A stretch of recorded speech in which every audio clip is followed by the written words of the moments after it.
All right, bro. What the hell is happening? Seriously, what is happening in the NBA right now? What is happening in round 2? I'm going to go over this more in my recap, but seriously, the first 3 games, and we are talking about the 3 big contenders in the NBA. In those 3 matchups, all 3 teams have lost the game on the home floor.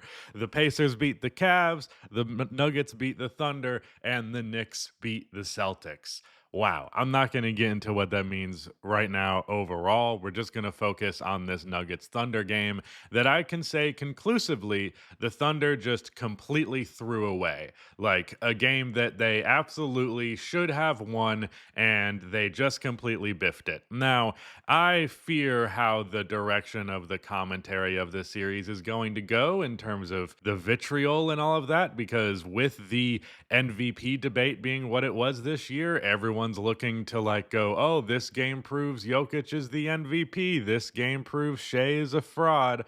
I'm sure it'll bump back in the other direction, hopefully anyways, because I want this to be a long series regardless of if OKC wins or not. But I'm already seeing a good amount of people like blame this loss on Shea Gilgeous Alexander, but I think that is a little reductive to say the least. Yes, I don't think SGA was like amazing in the fourth quarter. Let me check what his actual numbers were. I mean, he was pretty amazing. He was pretty amazing actually. He had 13 points on 4 of 7 shooting, hit 4 free throws as well, hit a step back three-pointer. Yeah, the big issue was Jalen Williams, Chet Holmgren, and a terrible call by Mark Dagnall. So Chet in the fourth quarter, and in the third quarter as well, he missed a putback layup, he missed a corner three, and he missed a dunk, all on the fast break. Then at the very, very end of the game, he missed 2 free throws. All of those points combined, I mean, the three-pointer I can forgive, but the putback dunk, the dunk, the putback layup, and the free throws were all points that should have pretty easily been up on the board, like 4 to 6 points possibly. But the big decision, the thing that lost them the game, I'm so sure the thing that lost them the game was playing the fouling up 3 game in the manner in which they did. Now, the aesthetics and the lack of enjoyability aside from that, just purely looking at this from a strategic standpoint, I think something that teams who foul up 3 make a huge mistake doing is they'll do it when they really don't need to, and especially too damn early. Because you are giving it up to fate that the free throws are going to go in your favor. If Chet hit those free throws, then guess what? Wouldn't have lost the game. But the only reason Chet was in the position for those free throws is because you fouled as early as you did. There wouldn't even been enough damn time on the clock for Denver if you didn't foul as early as you did. The SGA got a dunk off of the inbound, which is great, but then literally zero point 0.6 seconds into the inbound, they foul Aaron Gordon. And I want to read you what lineup was on the floor. Also, worse than that, the Nuggets didn't have a timeout and Jokic was off of the floor, which was a weird decision. I think they did it for the sake of the defense on that possession, but I don't know. Maybe I missed out on why that happened, but Jokic was not on the floor. The lineup that was on the floor for them was Christian Brown, Russell Westbrook, Aaron Gordon, and Peyton Watson. Who else was out there? Because that's 4 names. Oh yeah, Jamal Murray. Of that group, Jamal Murray is the only like good 3-point shooter. You shouldn't be worried about this lineup with Jokic not on the floor generating a good enough 3-point shot that it would be better to play the math at the free throw line. At that point, the math is actually in your favor. I recognize there is a chance that they get a 3 either way, but guess what? They ended up getting a 3 anyways to win the game because after Chet missed those free throws, Russell Westbrook got the ball and they were on the fast break and he found Aaron Gordon on the wing for a 3, and Aaron had been hitting his threes in the second half of the game. I don't know how he shot on the game overall. Yeah, he was 3 for 6, but I believe all 3 of his makes, 3 for 4, were in the second half. Yeah, they just they blew it there. Chet played bad. J Dub also played bad. He went 1 for 7 in the fourth quarter, and I didn't really care for his jump shot frequency, which is what I was kind of worried about. He still missed some rim attempts a decent bit as well. Yeah, he missed 4 shots at the basket, really 6 when you think about it. The rest of these are floater range, but 1, 2, 3, 4, 5, 6, 7, 8 3 pointers, and he only made 2 of them. 1, 2, 3, 4 short jump shots that he did not hit, and then a baseline floater. 5 for 20 overall on the game. He just has to get to the rim more, and he needs to be more successful when he gets there.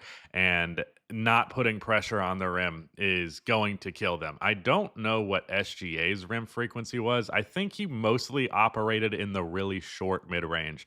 Lots of like open shots that are practice shots basically for him, but I'll check his stuff real quick. Yeah, lots of mid-range jumpers, but he had 4 layups, 4 shots in the restricted area, 3 from short floater range, 1, 2, 3, 4, 5, 6 misses from short floater range and at the rim. So and that's a pretty good. That's pretty good. Pretty much missed all of his jump shots on the left elbow, like free throw line area. So that's interesting. And he only hit his threes from there. I'm kind of tired of SGA's pull up 3 pointer. I don't think he's very good at it. I'm sure the numbers from the regular season would probably contradict me to some degree. However, man, I like cringe and hold my breath whenever he goes up for a pull up three. He hits 2 step backs on Jamal Murray. I think one of them I know for sure was an and one, but I don't. I think you're letting him off of the hook a lot of the time when you take that shot. Sometimes it's the only shot you have, and I don't blame him when that's the situation. But he's just a little bit too prone to take that shot. Nikola Jokic. This is what's scary about Nikola Jokic. When Jokic is getting to the free throw line, he is truly unbeatable, it feels like. I mean, they still almost beat him despite this remarkable performance. He did have 5 fouls and 7 turnovers, so that's not good, but he had 3 stocks, 6 assists, 22 rebounds, including 5 offensive boards. Finishes with 42 points on 10 of 13 shooting from the free throw line. I'm pretty sure, yep, he shot 4 more free throws than Shea did. That is really funny. Shea got to his 33 points. I actually had no idea what his total for this game was, but 33, 10, and 8, 2 steals, 1 block. Not his best efficiency, but pretty good. So, yeah, I can't hate. I'm sorry if you want me to be like, oh, Shea Gilgeous-Alexander, you fucking suck. I'm not about to do it.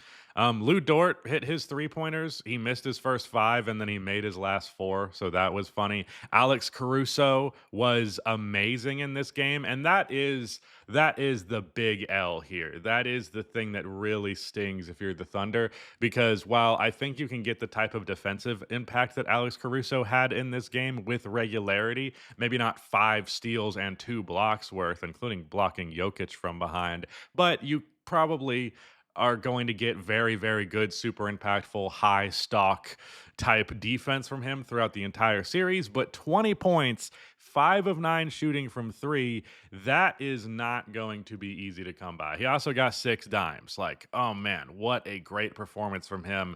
I think he's going to have to play more than 26 minutes. I was fully prepared to make the title of this video about him. That's what I thought was going to happen. But Aaron Gordon made it about him instead. Chet, as I mentioned, kind of underwhelming. 5 fouls, and that was a big thing as well that was working against OKC, is their bigs were in foul trouble all game.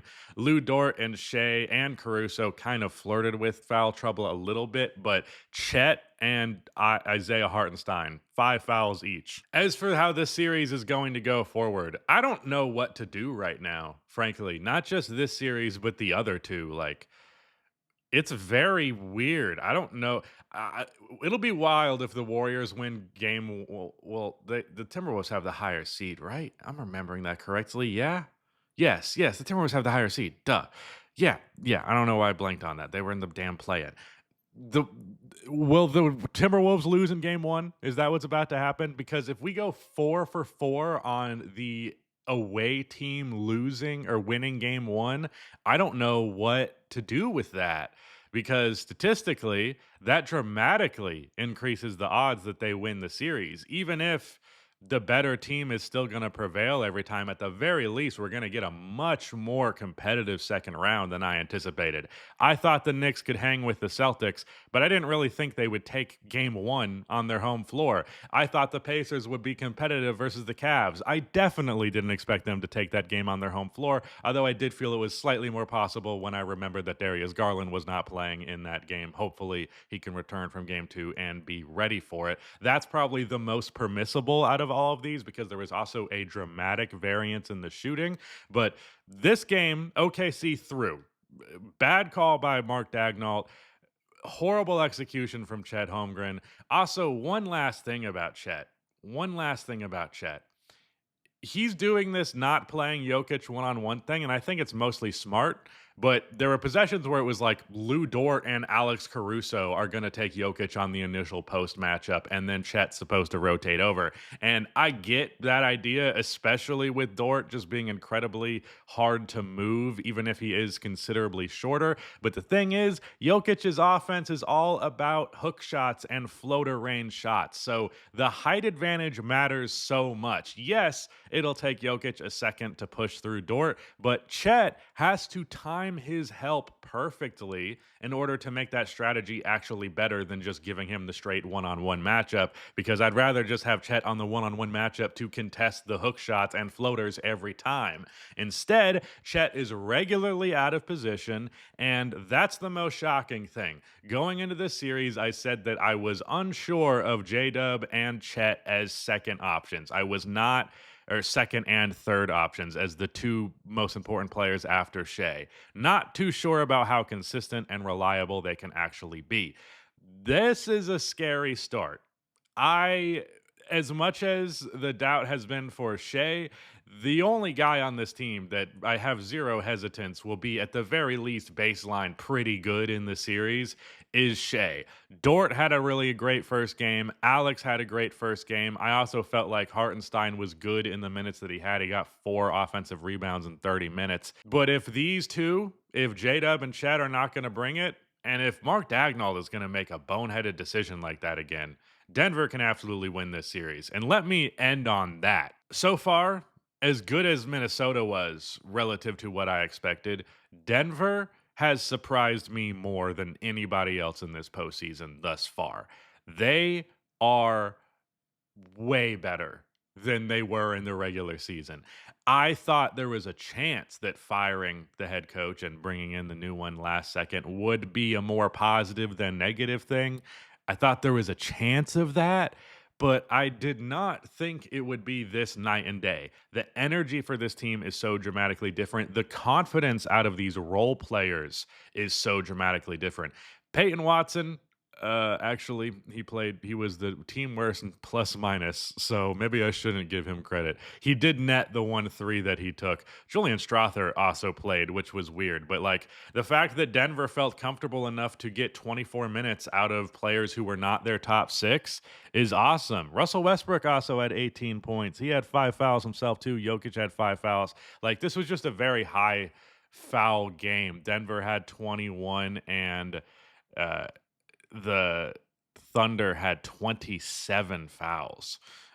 33 free throw attempts for Denver, 28 for OKC. Shea got 9 free throw attempts, which is what his season average is. So, really not having any issue getting the calls. But Denver, man, Denver is a contender. Denver might be as good or at least in the same conversation as the Celtics, the Thunder, and the Cavs. But maybe those conversations are about to get very different across the board because these teams that everybody and their mother has said is the 3 best teams in the NBA have not done well in the first time they've faced a good team so far. All of them, ugh, bad start. Bad start. There's a part of me that is feeling like winning a series quickly is a double-edged sword because it means rest, but it also means rust. I think all 3 of those teams are going to bounce back, but I'm in a state of shock right now, truly.